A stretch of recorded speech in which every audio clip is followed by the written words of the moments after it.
The Federal Reserve met this week to talk about their ongoing commitment to support the economy. In this edition of the LPL Street View, we delve into what those key takeaways were and why we aren't so worried about a repeat of a market taper tantrum when the Fed starts to reduce its asset purchases. Don't worry, it's more exciting than it sounds. So the Federal Reserve met this week to provide an update on their ongoing support to the economy, and as expected, there weren't any policy changes. Now, they acknowledged that maybe inflation will be higher than originally expected for maybe a little bit longer than they thought, and that the economy was likely to go through a soft patch due to the Delta variant. So the Fed kept short-term interest rates near zero, and they remained committed to buying $120 billion of bonds every month to help stimulate the economy. All of this was expected by the market. So that was all good news. But that means we're 1 month closer to the Fed tapering its bond purchases and potentially encountering an uncertain market reaction. So what is tapering? Now, right after these COVID-induced economic shutdowns, the Fed cut short-term interest rates to near zero and reinstated a number of bond buying programs to help provide liquidity and financial stability to markets.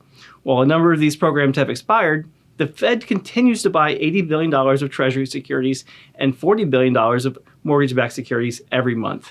And the Fed currently owns close to $8 trillion of Treasury and mortgage securities, up from $4 trillion before the pandemic began.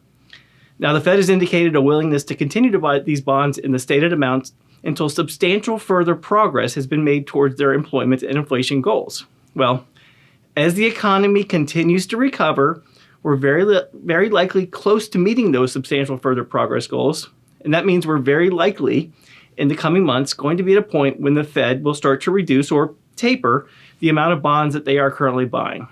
Now, last time we were in this situation, markets did not like that taper decision at all. And as we like to say here in LPL Research, history doesn't always repeat, but it does often rhyme. So are the coming months going to rhyme with history? And are we headed towards a repeat of a so-called taper tantrum? Or will this time be different?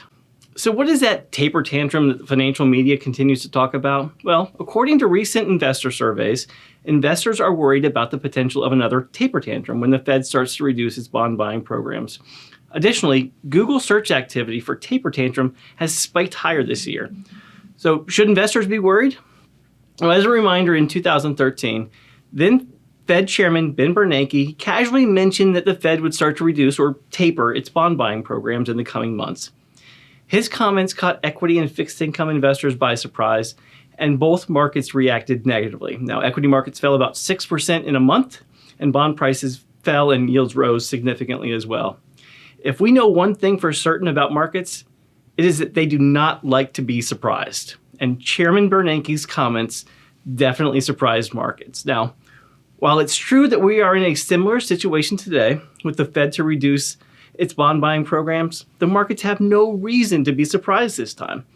The Fed has been talking about tapering its bond purchase programs for months now.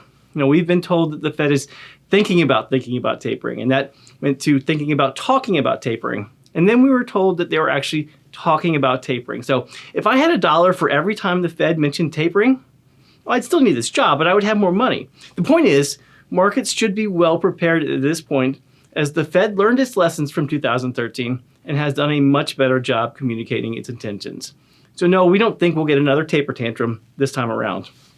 Oh, and by the way, in 2013, after that initial taper tantrum event, equity markets recovered and actually ended up 30% for the year. So just another reminder, there's a lot of noise in the market these days, and not everything is really that worrisome.